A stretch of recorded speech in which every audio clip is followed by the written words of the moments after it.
Welcome to the Engineering Influence Podcast, presented by the American Council of Engineering Companies and sponsored by the ACEC Life Health Trust.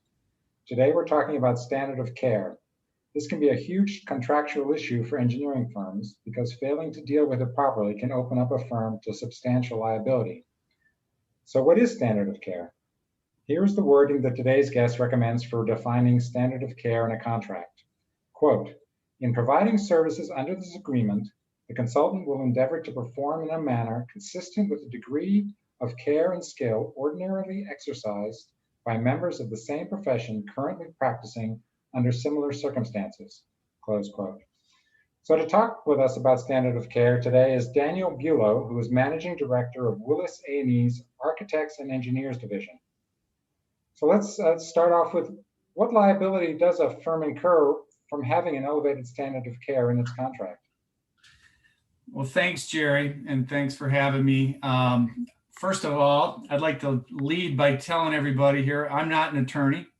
And as a broker, I'm an insurance broker that's been specialized in architects and engineers for 20 plus years. I cannot practice law. But so the perspective that I look at this from is in advising our clients, our architects and engineers clients with Willis, is what's insurable or not. And so that's the real issue as far as we're concerned when it comes to the standard of care, because the design firm's professional liability insurance, which is by far their greatest exposure and their most important coverage on the property casualty side, is closely aligned to that of the standard of care. So if you find yourself going over and above the standard of care, you may very well find yourself in a potentially uninsurable position. And so that's essentially, if you go over standard of care, your liability insurance carrier is not going to be, it's not going to be coming to the rescue at that point. It very well, and we'll have some examples here, but it certainly can be problematic. I mean, we'll do everything we can to fight for that coverage. And but when we're looking at contracts and these indemnity agreements and such, these design firms are really looking at, what is insurable and what's not insurable. And it's often aligned really with the standard of care, because a good design professional's professional liability policy should essentially cover anything and everything that design professional does for their errors and omissions as a practice. So why isn't there just a standard of care clause that's in every engineering contract and it's not amended, it's just there? Well, there essentially is, as you just described there, but it's applied on a case-by-case basis, because if you think of it, every design is a prototype, at the end of the day. And so as you define, the standard of care is defined that it's typically or ordinarily exercises in the performance of professional services for a comparable project in the same general geographic area with access to the same resources and so on. The problem is when an owner drafted contract includes such words as highest and or to the owner's satisfaction, which can be arbitrary or very difficult to meet and overly broad. The other problem is that while they may have a reasonably fair standard of care provision in an owner drafted agreement, they will often include additional provisions in that same agreement that are not fair and that are in fact over and above the standard of care. For example, they may include that definition that you outlined there, but they may include a defend obligation within the indemnity, or they may include stop work authority within the scope of services, or requiring that the design professional is responsible for job site safety or construction means or methods. So regardless that that's in there, we have to really read on the rest of that agreement to make sure that there's nothing else in there that's going to take us over and above the standard of care. So it to my mind, it feels sort of like an unfair battle if you've got the owner's attorney writing contracts that the engineer needs to decipher. I mean, is it enough for an engineering firm to rely on their own ability to figure out whether a contract is going to push them over the standard of care or those other issues, the duty to defend and such? Or really does a firm need to have a lawyer look at every single contract? Well, again, when it comes to these policies, these insurance policies and these contracts, of course, are legal documents. And so if a design professional is faced with any unfamiliar language, it would always be our advice to certainly, seek legal counsel for anything that's questionable. So you get into some of these contracts these days, unfortunately, they are very complex with multiple indemnities embedded in these agreements and issues around the statute of limitations and so forth, that it would be our advice to seek legal counsel. And so our advice is that design firms need to be, aware of these issues. They need to know, as we'll describe as our deal makers, deal breakers, but they also need to know when to go to their broker to ensure that they're meeting their insurability issues and there's nothing in there that could create an insurability issue. But also, when in doubt, certainly seek legal advice. I would add to that, there's definitely a lot of over lawyering going on, right? And to your point here is like, do we really have to let these two attorneys hash it out? When ultimately, the best case scenario, in my view, is that you're also going to have the project team members and certainly leaders of these organizations also at the table, ideally. And I know in public agreements, unfortunately, that can be very difficult, if not impossible sometimes. But the point is that what you're trying to do is you're trying to establish and manage expectations using that contract as a vehicle. And so I don't care how good your contract is, if you didn't have an opportunity to talk about, expectations and take the responsibility as a design firm to educate your client as to the standard of care, your scope of services, and so forth. I don't care how good your contract is, you missed a really important opportunity to establish and manage those expectations, because that's where most of these claims are coming from against design professionals. They're not actually rooted in errors and omissions. We certainly are seeing claims where there's actual errors and omissions, and with the staffing issues, we see a rise in that. But historically, most of these claims are rooted in expectations not being established between the parties and not being actively managed by the design professional. On the idea of expectations, I could see how to an uneducated owner or an inexperienced owner might be a better way of putting it, saying you're only going to meet what an average engineer in your marketplace working with the same materials and resources would meet. They might say, well, you're just promising me to do average work. I thought you were a great engineering firm. What's going on here? Well, it's important to recognize that the design professional is already held to a very high standard of care just by being a design professional, licensed professional in a firm that practices architects and engineers. And so the problem, I think, is what you're alluding to there is that, as a client, I think it's reasonable, like, hey, I hired you, I want the best. So why won't you accept this language in the contract that calls you as such? And the problem is that language that they'll often insert in their highest, for example, you'll perform to the highest standard of care or the best. The problem is that at the end of the day, that language is arbitrary and often difficult to meet. And when it comes down to actual litigation, arbitration as such, you're going to end up with a battle of experts. And there's always an attorney that's going to pay for some expert that's going to say, hey, this firm did an okay job, but they weren't the best. They weren't the highest. And in fact, there's bad legal precedent against a design professional with that type of language in there. And so that's also a great opportunity to talk to the client as far as, well, this is the standard of care. And we just want to be careful with the language and use something that is fair and reasonable and not arbitrary. Can you have a standard of care in the contract but make verbal promises that don't have any legal impact? A verbal agreement is worth the paper it's written on. Okay. At the end of the day, this is something you really want to have in writing. It's very important that you do that. And so, and one of the things that we always recommend with our clients too is that every firm should have their own standard terms and conditions and use that essentially as a list of your greatest hits, right? And it can be a one-page form that you can use, and you would use that as part of a letter agreement and certainly you would use that instead of ever going on a project on a verbal basis, because in there it's going to include not only the standard care, but the fact it's the contractor's sole responsibility for job site safety and such. And then I would have that in place and have it in written that we will go forward with this in place until we have agreed upon contract. When is an ideal time to bring up standard of care in the sales process? Do you want to bring it up earlier, or do you want to wait until you've got the contract in front of you and just sort of point it out?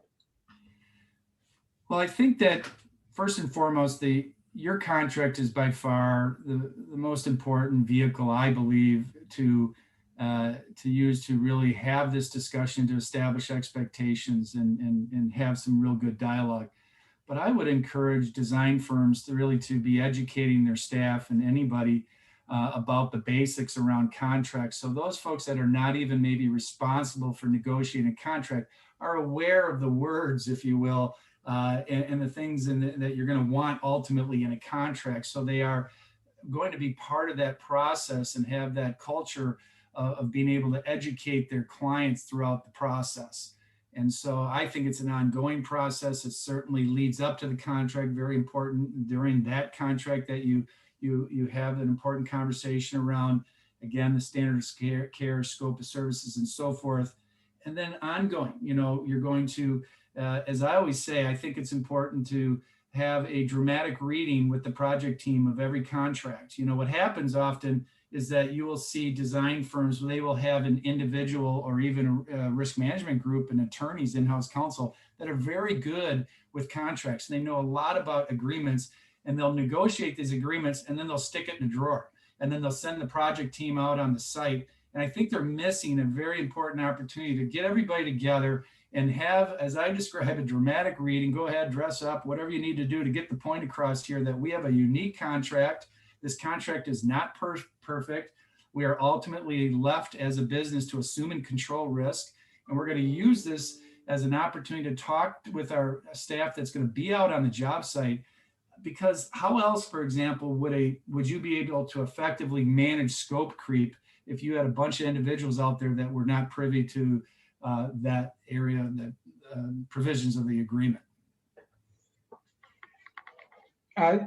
You and another member of your firm did a program for us a few weeks ago on standard of care, and you talked about contingency funds as being a good point of entry into the standard of care conversation. Could you sort of go into that again?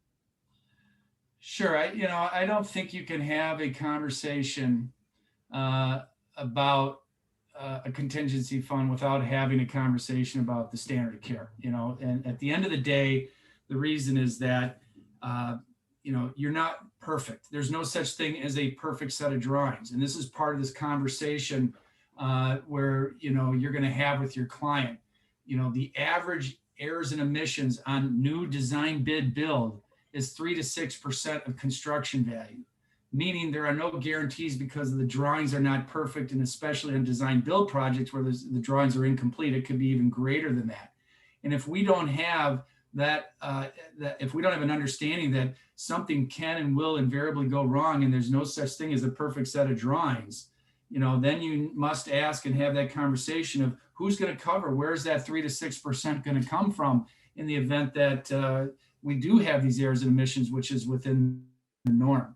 I always like when you're talking about the standard care and throughout contingencies, there was a legal finding in this great state of Minnesota, where I hail from, where the judge came out in the finding and said something along the lines of, in the finding, that in favor of the design professional in this case, that the standard of care of a design professional is closer aligned to a lawyer and a doctor than it is a contractor.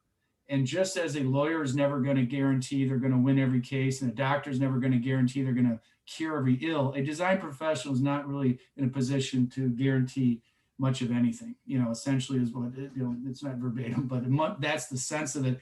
And the point is that a lot of different clients that you work with don't understand that. They don't get it. And so I think that's another thing I like to stress with our clients is that don't take for granted what your prospective client knows. And again, back to the earlier point about using that contract as a vehicle to establish expectations, you have to ask yourself, if you're working with somebody that's a prospective client at that juncture of your relationship, and they are an unreasonable or unpleasant human being to deal with, how reasonable or pleasant do you think they're going to be down the road when things aren't going perfect? Well, that's an excellent point. Yeah, that would seem to me to be a red flag if they're willing to push you into an uninsurable risk just to get the contract that they wanted. And I would just add to that, Jerry, is that it might be another question you have here, but I think when design professionals really do a great effort, make most of them, I always hate hearing about, well, if you don't sign it, some other guy will sign it or other gal will sign this agreement.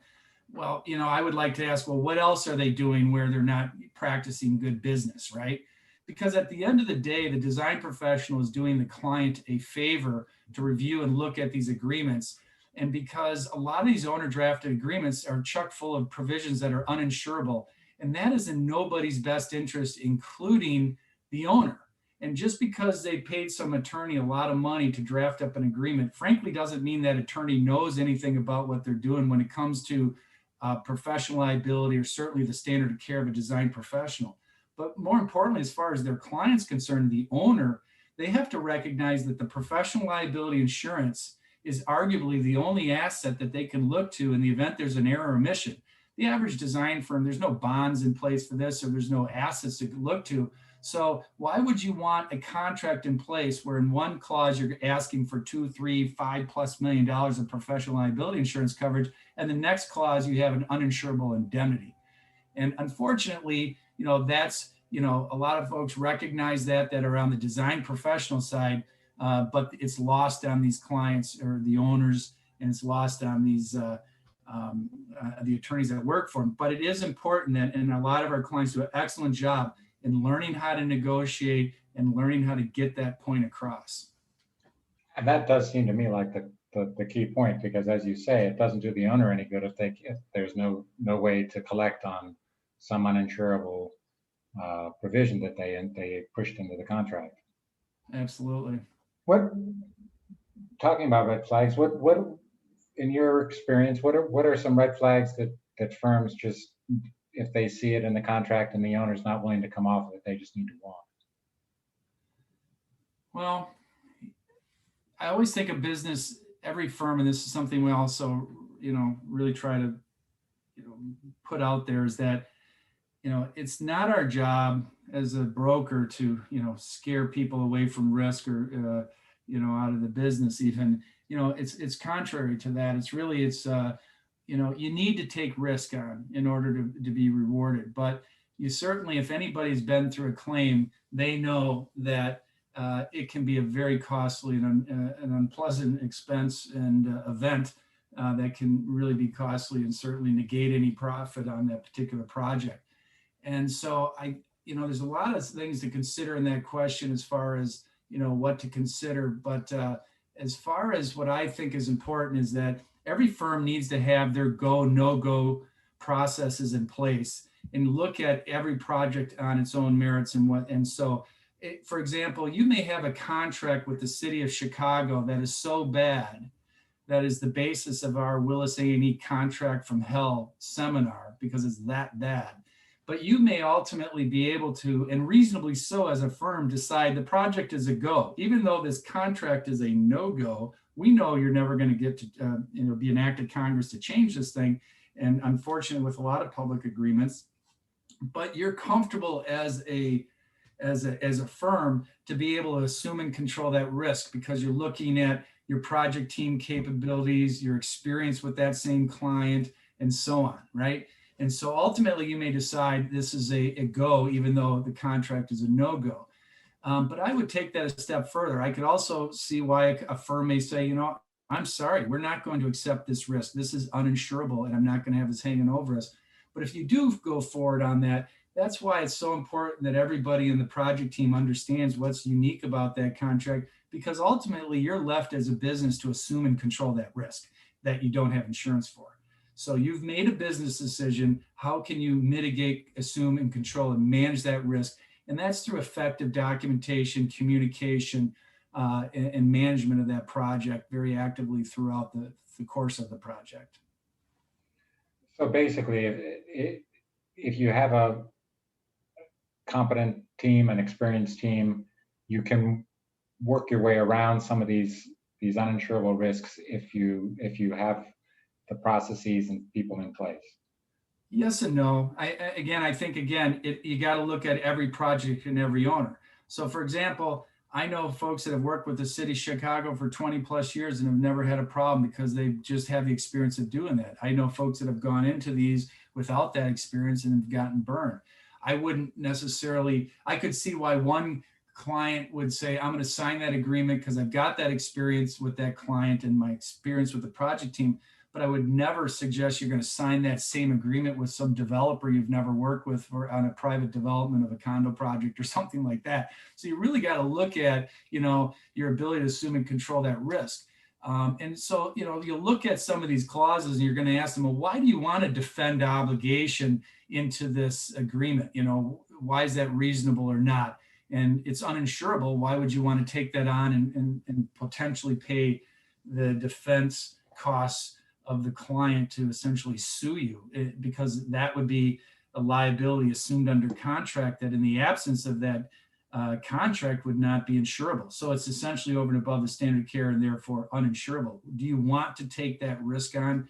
And that's a business decision folks have to, and anybody that looks at agreements, they know, well, we got to strike that defend obligation. Can we bifurcate that defend? Because we know that under the GL, we can arguably get a defend obligation agreeable to that, but we're going to bifurcate and not agree to it under the professional. I'm coming back to the importance of design professionals to understand really the nuances of these contracts, but also to learn how to negotiate, know your deal makers, deal breakers, and then also bring in your partners, your broker partners, and your attorney legal consultants to help you throughout this process. So as a broker, what are your top recommendations for not elevating a standard of care in a contract negotiation? I would lay out these following points. I would say that you want to understand that your professional liability coverage, which is your greatest exposure and your greatest coverage, covering you for your firm for everything from delay damages, consequential damages, vicarious liability, and so on, and bodily injury and property damage, is all going to come down to your professional liability policy, and that coverage is closely aligned to your standard of care. Okay. And so that you can take yourself over and above that standard of care by your contract or by the actions of your staff on the site. So you need to educate your staff on contracts, what not to put in emails, their field notes and so forth, because that can also come back to bite you in the event that OSHA comes in as interviewing folks and looking at your documents and so on, a particular claim. But they also must understand, construction administration and documentation. And so I think that's very important, that you understand that you can take yourself over and above this coverage, and to know your deal breakers and deal makers. And what that is an old DPIC term. And that's where I hail from back before I become a broker, is with DPIC companies back in the good old days. And the deal breakers are those things that you really can't have in your agreement as a deal breaker for you. And those are things that, again, everybody's going to have their own appetite for risk and what they may or may not accept. But I don't want to accept job site safety or construction means or methods. I don't want to take on a defend obligation and so on. And then there are those deal makers. I really would like mediation versus arbitration, and how do I negotiate that and so on. So knowing how to negotiate is very important. Negotiating a limitation of liability or a waiver of consequential damages, or getting named on the contractor's GL policy on a primary and non-contributory basis. These are all things that are so important and can only be done by somebody that really understands that. But then also, as I mentioned, is getting the rest of the staff really at least conversant around this, and to understand, certainly by having that dramatic reading of a particular contract for a particular project that they're going to work on, so that they can help and manage that. And so I think that's all important as well. And as a sub-consultant, if you're on that side where you're a sub to a prime, make sure you review and you understand all those agreements that you're going to be bound to. There's often, unfortunately, these flow down provisions that can be unfair, and you really have to watch out for. And lastly, I would say, take responsibility of educating your clients. Don't take for granted that they know what they're doing, or it really is, I can't overemphasize that. And because at the end of the day, you got to recognize that design professionals, we handle 500 plus design firms around the country, and each one of them are different. And between all of them, they literally are working with every type of human being out there. And if you look at it, for example, on one end of the spectrum, they could be working with a homeowner. And here you are trying to interpret some homeowner's dreams as a design professional. And that's an emotionally charged, unsophisticated consumer, right? Or client in this case. So you need to really understand that and manage those expectations. On the other end of the spectrum, you might have a condo developer that knows exactly what they're doing because they got an owner's rep / attorney and a 3-page indemnity agreement. So how do you manage that? And then in the middle there, you might have a school board, and every time these folks show up, you got a whole group of people there at your meetings that seems to be, a whole new group of people that with a tight referendum that all know more than you do, So if you think about it, that's a real challenge that I think design firms have when it comes to this, but it's so important. And communication is so important in any business, but I think for design professionals that work with such a variety of people, folks, some with different standard of cares and so forth, and different delivery methods and different mediums through communication, even BIM and so on, it's a real challenge. Yeah, the message I get from that is get some help, whether from your broker or from your lawyer or somebody. But that sounds like a lot of potential problems there if you don't know what you're doing. Well, I would say that I always say that design professionals really do.